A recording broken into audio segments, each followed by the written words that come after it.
Hello viewers, आज के video में हम देखने वाले हैं कक्षा 9वीं का गणित विषय का मिड लाइन टेस्ट पेपर। तो आज हम इस टेस्ट पेपर का फुल सॉल्यूशन करने वाले हैं। तो शुरू करते हैं। और इसके पहले हमने बेसलाइन टेस्ट पेपर, ठीक है, बेसलाइन टेस्ट पेपर जो कि हर विषय का हुआ था उसका भी फुल सॉल्यूशन करा था। और कक्षा 9वीं के ब्रिज कोर्स का फुल सॉल्यूशन भी चैनल पर उपलब्ध है, आप देख सकते हो। तो शुरू करते हैं मिडलाइन टेस्ट 2026-27। तो यहाँ आपको अपनी कक्षा लिखनी है, कक्षा 9वीं।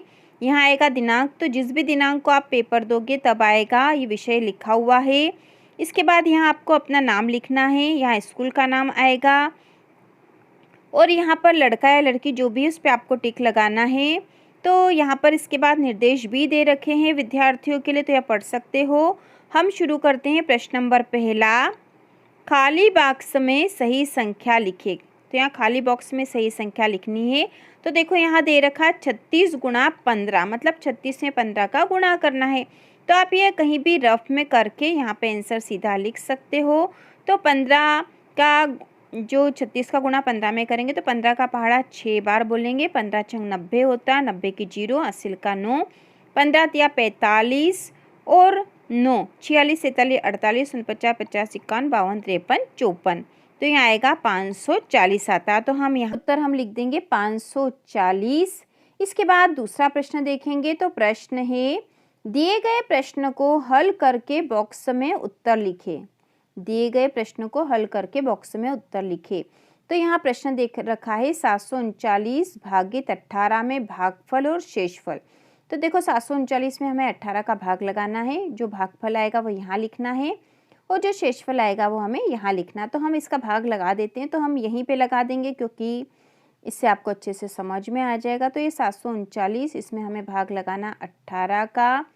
तो 18 दूना 36, 18 तिया 54, 18 चौक 72। तो 4 बार भाग लगाएंगे तो 72 आएगा। अब इनको घटा देंगे तो यहाँ 0 और यहाँ 3 में से 2 घटेगा तो 1 आ जाएगा। अब ऊपर से उतारेंगे 19। अब यहाँ 18 है तो 18 का पहाड़ा एक बार बोल देंगे तो 18 1 कम 18 आ जाएगा। यहाँ शेष बचेगा 1, क्योंकि 19 और 1 18 है तो 1 बचा है। तो 1 हो जाएगा शेषफल और ये भागफल आ गया अपने पास 41। तो यहाँ पर हम लिख देंगे भागफल आया है 41 और शेषफल आया है 1। तो इस प्रकार से हमने हल भी कर लिया है। इसके बाद प्रश्न नंबर तीसरा जो है, निम्नलिखित में से कौन सी संख्या एक अभाज्य संख्या है। ठीक है, यहाँ पर हमें अभाज्य संख्या बतानी। तो देखो अभाज्य संख्या वो संख्या होती है जिसमें स्वयं उस संख्या के अलावा और किसी संख्या का भाग नहीं जाता है। ठीक है, केवल उसी संख्या का भाग जाता है, उसके अलावा भाग नहीं जाता। तो यहाँ पे सबसे पहली जो संख्या है 15 है। तो 15 में 15 का भाग तो चला जाता है, लेकिन इसमें 3 का भाग भी चला जाएगा। 3 पंचे 15 होते हैं। 5 का भाग भी चला जाता है, 5 तिया 15 होते। तो 15 जो है अभाज्य संख्या नहीं है। इसके बाद है 21। तो 21 में 3 का भाग भी जाता है, 7 का भाग भी जाएगा और 21 का भाग तो चला ही जाएगा। तो ये भी अभाज्य संख्या नहीं है। अब है 17। तो 17 ऐसी संख्या है जिसमें 17 के अलावा और किसी संख्या का भाग नहीं जाता है, तो यह अभाज्य संख्या है। और इसके बाद जो 27 दे रखी थी, इसमें 3 का भाग चला जाता है, तो अभाज्य संख्या नहीं है। तो हमने देख लिया यहाँ पे अभाज्य संख्या बतानी है। कौन सी अभाज्य संख्या, तो इसका उत्तर सी वाला है। सी जो 17 है यह अभाज्य संख्या है। इसके बाद प्रश्न जो चौथा देखेंगे, खाली बॉक्स में सही उत्तर लिखे। तो ये खाली बॉक्स में उत्तर लिखना। तो देखो यहाँ दे रखा है 1/7 धन 9/7। तो 1/7 धन 9/7 मतलब इसका योग होगा। तो नीचे ऊपर वाली संख्या अंश होती, नीचे वाली हर होती, तो दोनों के हर समान है। तो यहाँ पे 7 ही आ जाएगा। इनका जो निकालेंगे हम, इसको हल करेंगे तो नीचे इनका हर 7 ही आ जाएगा और ऊपर जो है 1 धन 9 ये हो जाएगा। तो 9 और 1 10/7। तो यदि नीचे हर समान हो संख्याओं के तो इस प्रकार से इनका योग हो जाता है जैसा हमने करा है। और यहाँ उत्तर आया है 10/7। ठीक है, तो ये हमने हल कर लिया है।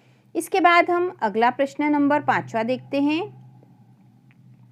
तो प्रश्न जो 5वां है ये है, खाली बॉक्स में बड़ा छोटा या बराबर लगा है। तो हमें यहाँ चिन्ह लगाना है कि कौन सी संख्या बड़ी छोटी या बराबर है। तो यहाँ देखो 54 दे रखा और यहाँ पे होगा 13 गुणा 4। तो 13 गुणा 4 कितना होता है? 13 का 13, 13 दूना 26, 13 तिया 39, 13 चौक 52 होता है। तो ये 54 है और ये 52 है, तो बड़ी संख्या 54 है, तो इस प्रकार से चिन्ह यहाँ आएगा। अब यहाँ 21 है और यहाँ पे 8 गुणा 3, तो 8 गुणा 3 मतलब 24 हुए, तो 24 बड़ा है और 21 छोटा, तो इस प्रकार से चिन्ह आता है। जहाँ बड़ी संख्या होती है उस तरफ इस तरह का बड़ा निशान आएगा और जिस दर छोटी संख्या होती है उधर इस तरह का निशान आता है। अब यहाँ पे 4 तिया 12 और 6 दूना 12, तो यहाँ पे भी 12, यहाँ पे भी 12, तो यहाँ चिन्ह आएगा बराबर का। इसके बाद यहाँ 32 है और यहाँ 15 दूना 30 है, तो 32 बड़ा है 30 छोटा है, तो इस तरह से चिन्ह आएगा। तो इस प्रकार से हमने यह हल कर लिया है। इसके बाद हम देखेंगे प्रश्न नंबर 6। तो यहाँ पर है दी गई आकृति के छायांकित भाग को भिन्न के रूप में लिखिए। तो जो छायांकित भाग है ये वाला, इसको भिन्न के रूप में हमें लिखना। तो इसको लिखने के लिए सबसे पहले हमें देखना पड़ता है कि कुल भाग कितने हैं। तो कुल भाग है 1 2 3 4 5 6 7 8 9 10 11 और 12। कुल भाग है 12, तो हमने बट्टे में 12 लिख दिया। अब इसमें से देखो छायांकित भाग कितना है? 1 2 और 3, ये 3 ही भाग छायांकित है, तो ये ऊपर आ जाएगा 3। अब इसको और भी हल कर सकते हैं हम, तो ये हो जाएगा 3 एकम 3, 3 चौक 12, तो ये हो गया 1/4। तो इसका उत्तर है 1/4। ठीक है, यहाँ उत्तर आएगा 1/4। और कैसे आया हमने देख लिया है।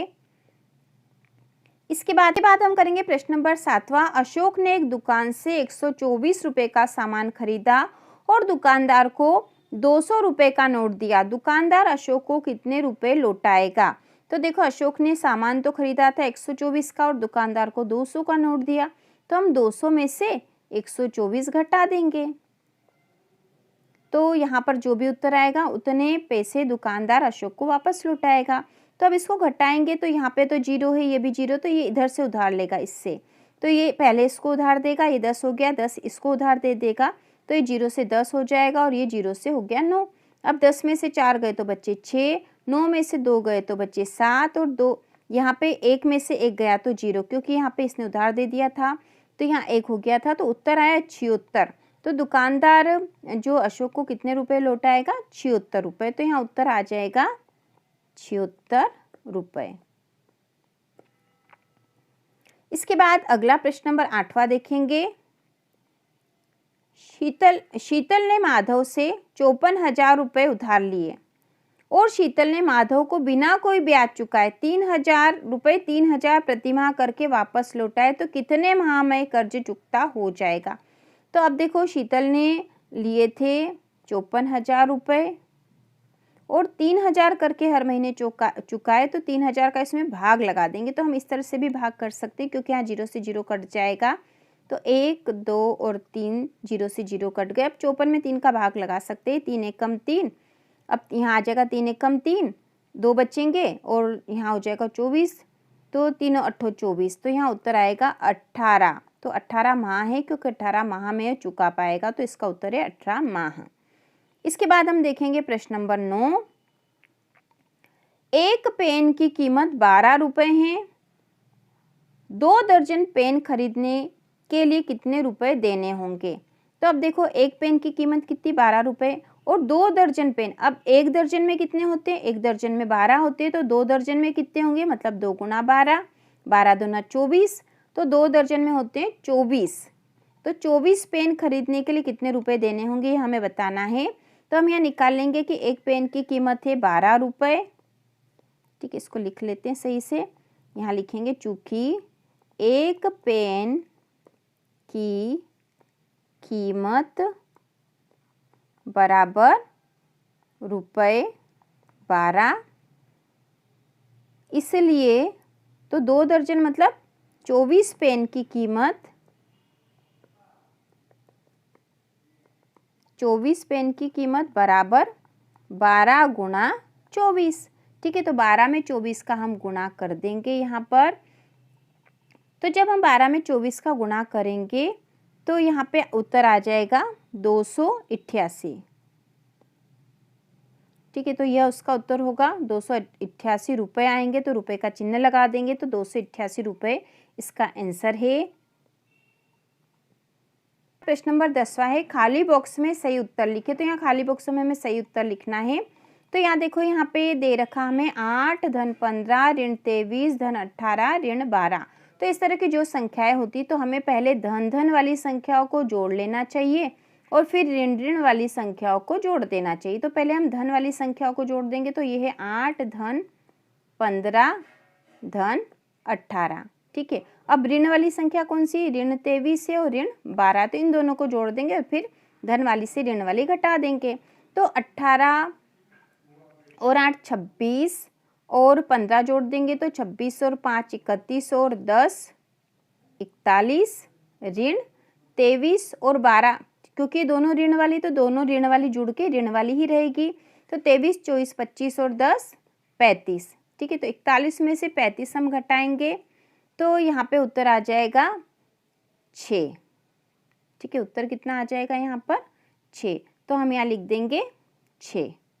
ठीक है, यहाँ किस तरह से आया हमने देख लिया है, यहाँ पे उत्तर आ गया 6। ठीक है, इसके बाद हम देखेंगे प्रश्न नंबर 11वां।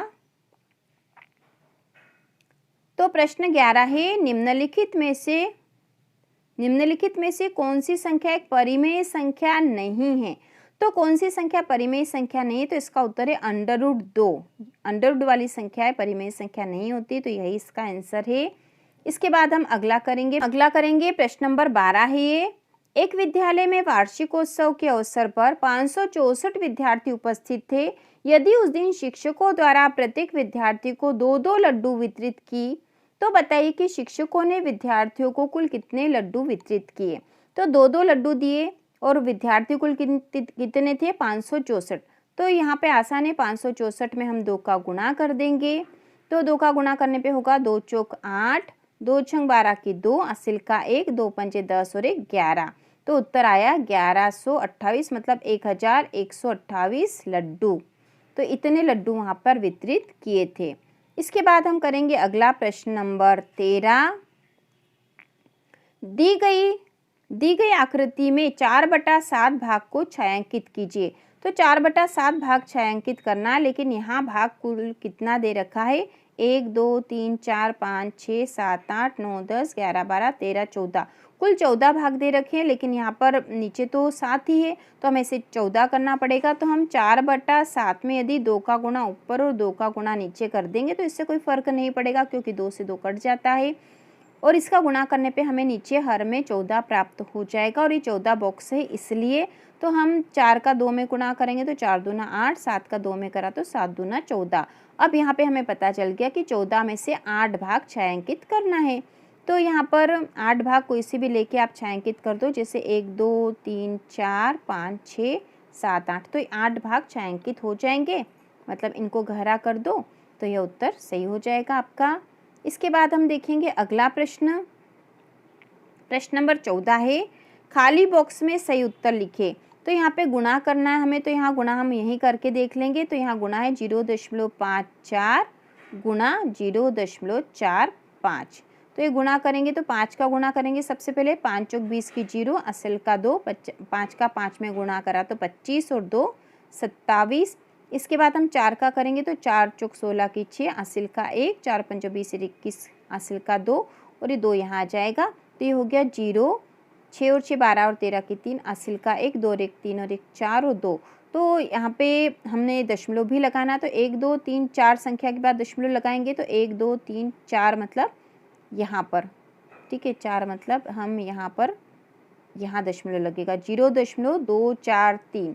यह उत्तर होगा 0.243। तो हम यहाँ लिख देंगे 0.243 और 0 भी आखिरी में। ठीक है, तो ये आंसर है इसका।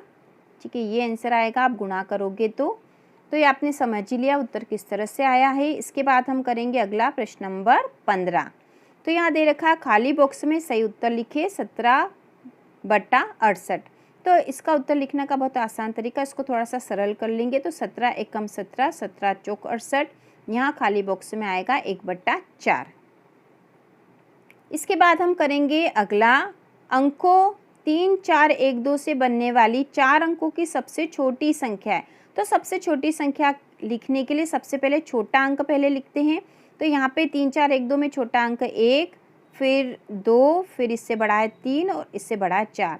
तो 1234 यह उत्तर आएगा, मतलब ये ए वाला आंसर राइट है। इसके बाद हम करेंगे अगला प्रश्न नंबर 17। तो प्रश्न है 21 और 42 के बीच कितनी पूर्ण संख्या हैं। तो जो भी संख्या है वो सारी पूर्ण संख्याएं होती है और 21 और 42 के बीच हमें निकालनी है, तो आप इसको लिखकर गिन सकते हो कितनी होती है। उत्तर आएगा इसका 20। इसके बाद अगला प्रश्न नंबर 18 है, संख्या 7 के प्रथम 4 गुणज लिखिए। तो प्रथम 4 गुणज मतलब इसमें 1, 2, 3 और 4 का गुणा कर देंगे तो जो संख्या आ जाएगी वही प्रथम 4 गुणज है। तो 7 का प्रथम गुणज में 7, 14, 21 और 28 ये प्रथम 4 गुणज है, यही इसका आंसर है। इसके बाद हम करेंगे प्रश्न नंबर 19। प्रश्न नंबर 19, तो प्रश्न है दशमलव संख्या 0.25 और भिन्न 3/4 का योग ज्ञात कीजिए। तो हम इसका योग कर लेंगे। तो यहाँ है 0.25, तो इसको थोड़ा सा हल कर लेते हैं हम। तो 0.25 जो है इसको कैसे लिख सकते हैं, इसका दशमलव हटाएंगे तो दशमलव की जगह 1 और पीछे 2 संख्या तो 2 0 लगते हैं। अब ये देखो और भी सरल हो सकता है, 25 से कम 25, 25 चौक 100 बराबर 1/4। तो हमने 0.25 के स्थान पर हम लिख सकते हैं 1/4। ठीक है, 1/4। तो इसी प्रकार से हम हल कर लेंगे। यहाँ पर आ जाएगा, यहाँ पे इसके स्थान पर हो गया है 1/4। तो 1/4 और 3/4 का योग करना है। अब देखो दोनों के हर तो समान है, तो नीचे आ जाएगा यहाँ पर 4 और ऊपर हो जाएगा 1 धन 3 बराबर हो जाएगा 4/4। 4 से 4 कट जाएगा, 4 एकम 4, 4 एकम 4, तो बराबर उत्तर आएगा। आखिरी में इसका उत्तर आएगा 1। इनका योग हुआ है 1, यह उत्तर है इसका। इसके बाद हम करेंगे प्रश्न नंबर 20। तो प्रश्न नंबर 20वां है 2 की घात 3 गुणा 2 की घात 5 को सरल कर घातांकीय रूप में लिखिए। तो देखो यहाँ पर गुणा है और गुणा में घातें जुड़ती है। तो अब इनकी घातें कितनी, इसकी 3 और इनकी 5 है और संख्या तो समान है, ये भी 2 और ये भी 2 है। तो ये हो जाएगा 2 की घात 3 धन 5 बराबर हो जाएगा 2 की घात 8। 5 और 3 हो जाएंगे 8। तो इस प्रकार इसका उत्तर आया 2 की घात 8। इसके बाद प्रश्न नंबर 21 है, संख्या रेखा पर 2 ऋण 1 को दर्शाइए। तो संख्या रेखा जो है वो इस प्रकार से होती है, देखो सीधी होती है, सीधी, बीच में होता है 0, इस तरफ धन वाली सब संख्या होती है और इस तरफ ऋण वाली होती है। अब यहाँ पे 2 के आगे कोई चिन्ह नहीं है, मतलब ये धन का है, तो 1 और ये 2, तो यहाँ 2 हो गया। यहाँ पे 1 और ये 2, तो ये ऋण 1 है और ये ऋण 2 है। तो यहाँ पर हमने जो है दर्शा देंगे हम, ये ऋण 1 है, ठीक है, और ये 2 है। तो इस प्रकार हमने संख्या रेखा पर ऋण 1 और 2 दर्शा दिया है। इसके बाद अगला प्रश्न करेंगे प्रश्न नंबर 22वां, संख्या 2/3 के तुल्य एक भिन्न लिखिए। तो 2/3 के तुल्य भिन्न लिखने के लिए हम किसी भी संख्या को लेंगे और उसका ऊपर और नीचे दोनों तरफ गुणा कर देंगे तो इसकी तुल्य भिन्न आ जाएगी। तो यहाँ 2/3 लिखा है, हम इसमें 2 का गुणा ऊपर 2 का गुणा नीचे कर देंगे। तो 2 दूना 4 और 3 दूना 6, तो इसकी तुल्य भिन्न हमें मिल गई है 4/6। तो ये इसका उत्तर है। इसके तुल्य भिन्न लिखना है तो इसकी तुल्य भिन्न है 4/6। इसके बाद प्रश्न नंबर 23वां है, निम्नलिखित संख्याओं को छोटी से बड़ी के क्रम में लिखिए। छोटी से बड़ी मतलब पहले छोटी आएगी, फिर उससे बड़ी, फिर उससे बड़ी, इस तरह से। तो संख्या दे रखी है 4, 7, 6, 5, 3, 2। तो छोटी से बड़ी लिखना, तो सबसे पहले लिख देंगे 2, फिर 3, 4, 5, 6, 7। तो यहाँ पर हमने छोटी से बड़ी के क्रम में लिख दिया है। इसके बाद हम देखेंगे अगला प्रश्न नंबर 24वां। तो यहाँ दे रखा है कि संख्या 7/8 और 4/7 का गुणनफल ज्ञात कीजिए। तो ये 7/8 गुणा 4/7, क्योंकि हमें गुणनफल ज्ञात करना है। तो अब यहाँ देखो ऊपर नीचे की संख्या जो होती है गुणा में वो आपस में कट सकती है, तो ये 7 से 7 कट जाएगा। अब यहाँ पे 4 एकम 4 और 4 दूना 8, मतलब इस 4 से हमने 8 को काट दिया। तो अब बच्चा ऊपर क्या बचा है, 1 बचा है, 1 गुणा 1 मतलब 1 बचा है, और नीचे बचा 2 और यहाँ पर तो 1 है, 2 एकम 2, तो 1/2। तो इसका उत्तर आया है 1/2। ठीक है, यहाँ उत्तर आएगा 1/2। इसके बाद हम करेंगे अगला प्रश्न नंबर 25वां। तो प्रश्न 25 है, संख्या 500 का 2/5वां भाग ज्ञात कीजिए। तो बहुत आसान है, देखो ये 500 है और इसका 2/5वां भाग हमें निकालना है। तो इसको हम सॉल्व कर लेंगे। इस 5 से 500 का भाग लगा देंगे तो 5 और ये इसका भाग लगाएंगे तो 5 एकम 5 0 0। तो यहाँ पर बचे हैं ऊपर 100 और ये बचा है 2, तो 100 में 2 का गुणा करेंगे तो आ जाएंगे 200। तो 500 का 2/5वां भाग है 200। हम करेंगे प्रश्न नंबर 26। संख्या 78.6 को 6 से भाग दीजिए। तो हम इसको भाग लगा देते हैं।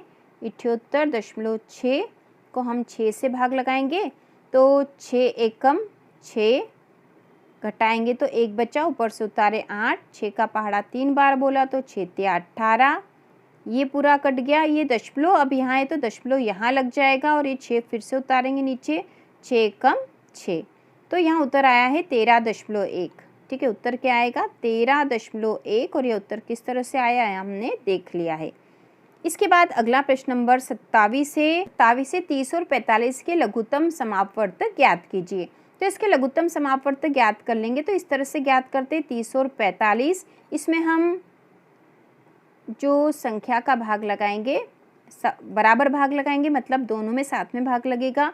तो सबसे पहले छोटी संख्या से शुरुआत करेंगे, 2 से भाग लगाएंगे, 2 एकम 2, 2 पंजे 10, 30 में 2 का भाग लगेगा तो 15 आएगा।